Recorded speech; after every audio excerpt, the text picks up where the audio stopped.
What is up, folks? We had an amazing conversation last night on our stream. We were talking with Kantor, and Kantor, as a tech entrepreneur, a project founder, and an investment fund manager, we asked him and we said, what advice would you give someone thinking about coming into the Web3 space? Like, what would you tell them to be thinking about? What would you tell them to do? And his answer was one of the best that we've ever heard. Honestly, this answer should be a TED Talk. Check out what he has to say. Listen, knowing what you know now, right? Tech entrepreneur, tremendous success in music, way more than most people will ever see. I mean, you were on tours, man. You know what I'm saying? You were doing it for hmm real. And not only that, but then you went on. You got the Series 65, Series 3. If right now you were giving advice to somebody approaching Web3, right? They're just like, I just Googled this thing. I just learned what an NFT is, or I just learned what blockchain is, right? And they're kind of like dabbling. What, given your background, would you say what would be a good piece of advice if if you had a younger brother or something that was like, tell me about Web3? What would be Okay. your advice given everything you've now experienced and to this point? So what I will say to the people listening or who will listen and things of that nature, one, not financial or legal advice. This is just what I think is important. Um, Thinking, do I sugarcoat it or not? You know what? Screw it. I'm not going to sugarcoat it. This is Yeah. possibly the last opportunity of your lifetime to make a change. Because once full automation happens and full centralization of digital assets occur on a multinational level, it will be extremely difficult for there to be additional opportunities in the future. What I'm seeing now as a hedge fund manager, as an analyst, as a tech entrepreneur, someone in entertainment, the value of the human mind is based off of perseverance, is based off of work ethic, and it is based off of ideas. Where the future lies is based on creativity, is based on entry prior to being locked out of a potential industry, and it is having enough knowledge to keep yourself ahead of the game. The thing that I would tell people to do is every single day you should be learning about this space. The Web3 space, blockchain technology, cryptocurrencies, and digital assets are going to shape the foundation of this planet for the next 2 to 3 decades. And the next really the next 2 to 5 years are going to be the deciding factors of who is a part of it and who is going to be someone who uses it. So, pausing there, obviously Cantor believes this is going to be a huge opportunity for the future. What's your immediate take on what he said, Mike? Yeah, I mean, it's hard not to believe exactly what he said. We've been talking to, God, well over a year now at this point, to founders in the space, tech, Web3 founders. And it's pretty evident that the blockchain technology is going to just not impact. Listen, we've seen the craze of people trying to make money off of empty NFT projects, right? But that technology, the blockchain technology, being able to ID and hold assets digitally online is going to change the way that businesses operate, that peer-to-peer social networks operate, how gaming operates, how medical records operates. There's a massive opportunity. It's going to shift fundamentally the way that we do business and interact on a day-to-day basis. Yeah, exactly, man. I think that this is obviously going to change the way things move moving forward. Um, Businesses are already investing in this, right? There's millions of dollars being spent hiring and developing technologies to integrate with what they're already doing and utilizing Web3. So I definitely think it's going somewhere. I think there's no doubt when it comes to that. So let's move on from here and keep listening to what Cantor has to say. The difference between being a part of it and using it is being a part of it means that you are a part of the side where the infrastructure is being developed, where the cultural zeitgeist is being developed, where people are actually able to make decisions on a global scale is being developed. The other side is being a user that is acquired by the infrastructure, someone who is using the services, someone who is utilizing a centralized digital currency, someone who is being told what to do or deciding on what they do based on existing infrastructure that they have no say in. Once this occurs, this will be the equivalent of being someone who discovered oil and being someone who uses oil.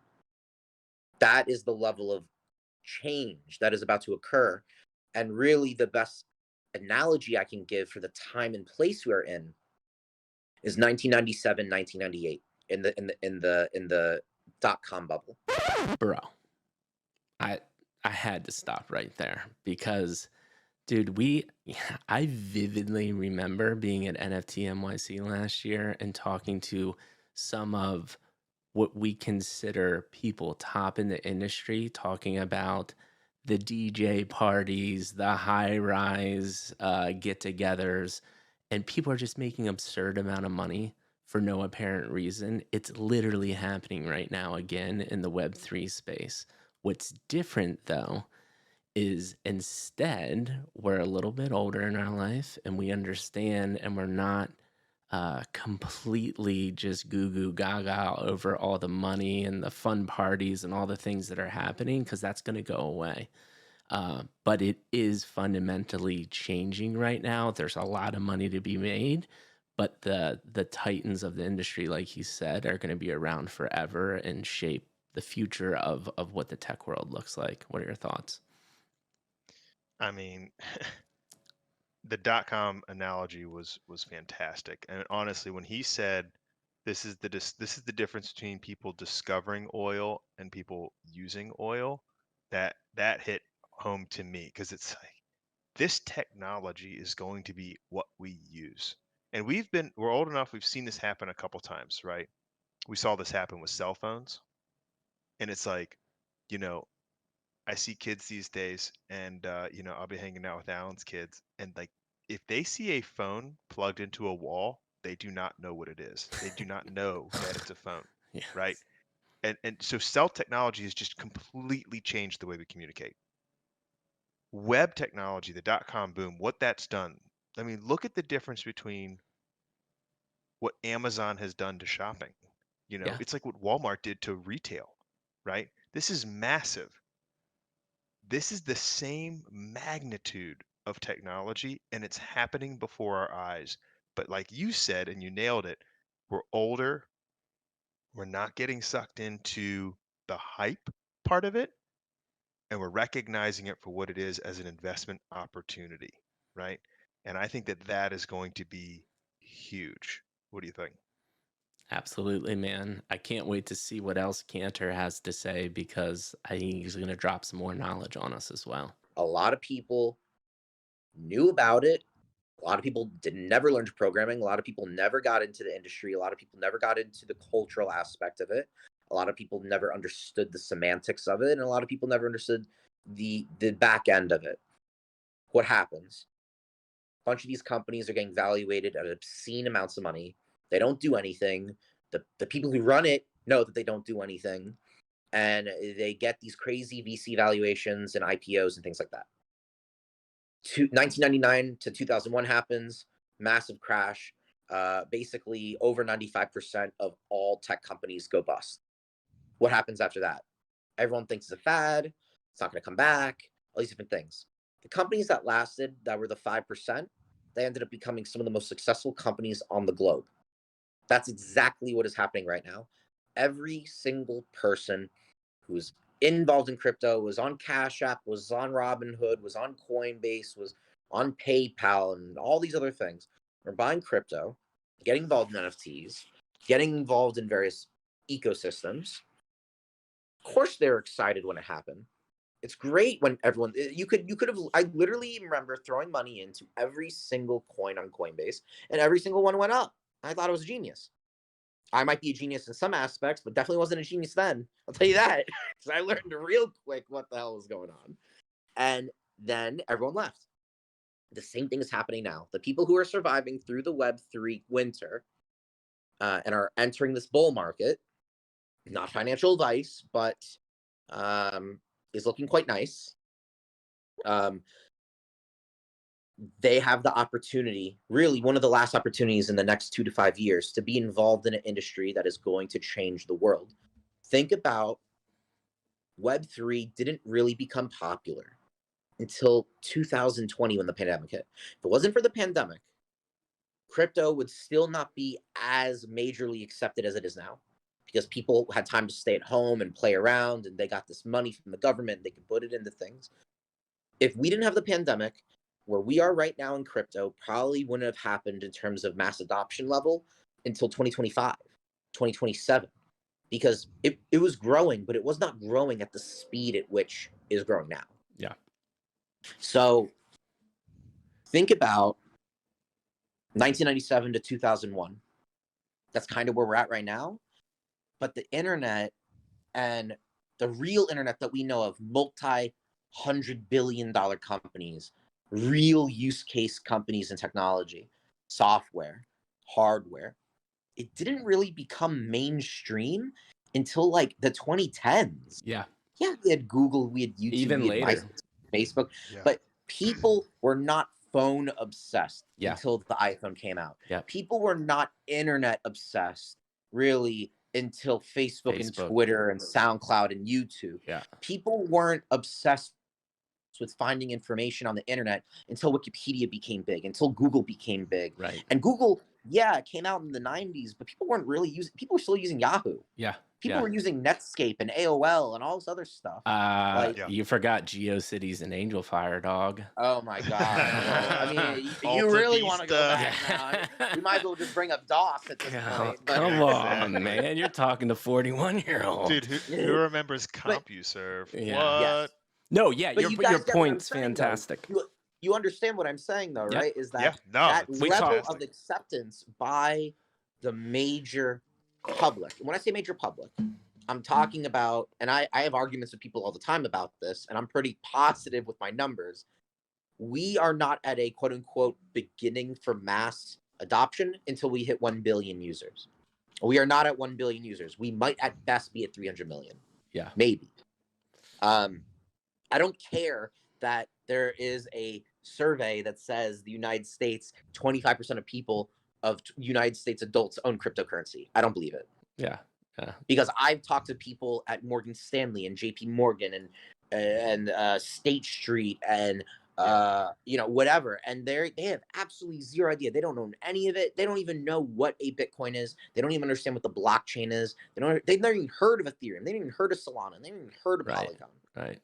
And these are staples to us. Dude. So I tend to believe that we are still in this chasm between very early innovators and early adopters. I think that Absolutely. we're there, but I think it's going to change quickly, especially with AI. But that's a whole nother discussion. Right.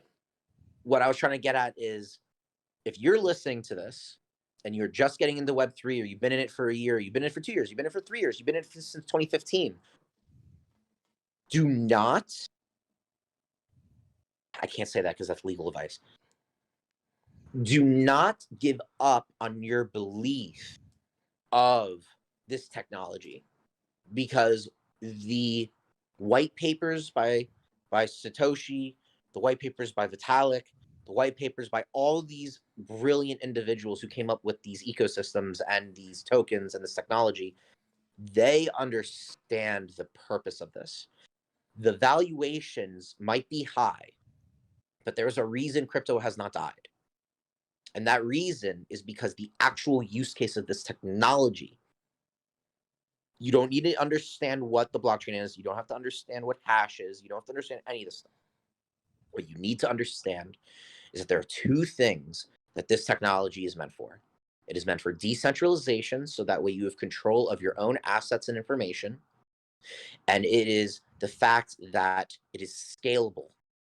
The fact that you are able to scale any existing technology into something else using this technology is the purpose of it.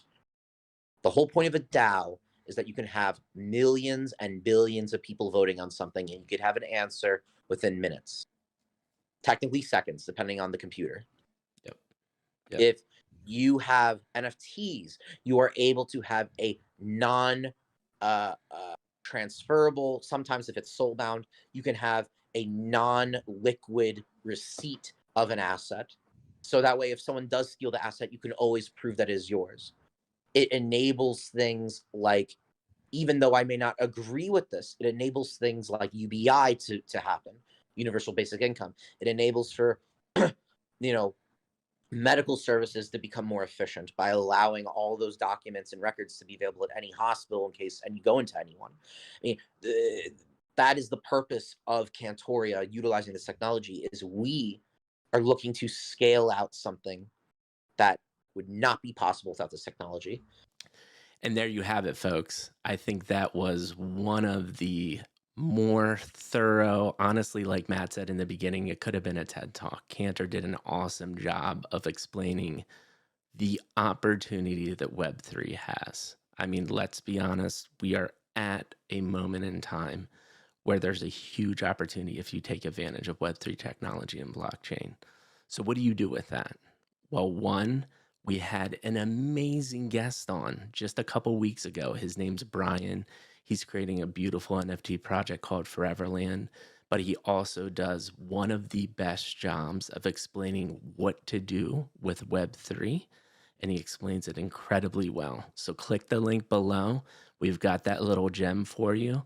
And then two, obviously like, subscribe. And the reason why you want to do that is we're going to be posting more informational content like this on our YouTube channel, but we also have a weekly podcast. And our goal with this podcast is to bring back the lost art of genuine human connection. Yes, we talk about a lot of tech forward thinking things here, but what is not going to change is people need to understand how to interact on a human level. And when we do that, we get gems to share with you that are going to help further your knowledge about how to be prepared for the future of tech and Web3. Maddie? Well said. Well said. And I hope that I don't want this to be understated, right? What Mikey and I do with Midlife Crisis is we bring on those industry titans, right? When Cantor was talking about 95% of the dot-com boom went away and 5% were left. And out of that 5% were the people who we now recognize, right? The Gates, the Bezoses, the Zuckerbergs, right? These names now we all know, but back then we didn't know. And here's what's cool. Here's what Mike and I do in a way to kind of frame this. We are in this winter of Web3 right now. We're interviewing those people. We're interviewing the next Bezos, the next Zuckerberg. And what's awesome is you get a chance to tune in and get it directly from the horse's mouth, right? You get to say, okay, I heard what this person has to say. This seems like a person that's got a vision. Imagine if you could go back in time in 1999 and hear Jeff Bezos on a talk just like you heard here with Midlife Crisis. You would invest in Amazon. And that's what we're doing here, folks. We're giving you an opportunity to meet the people behind the scenes, behind the movement, the movers and shakers, and make a decision for yourself. So we hope you join us. Give us a like, hit that subscribe button. We'll see you next video.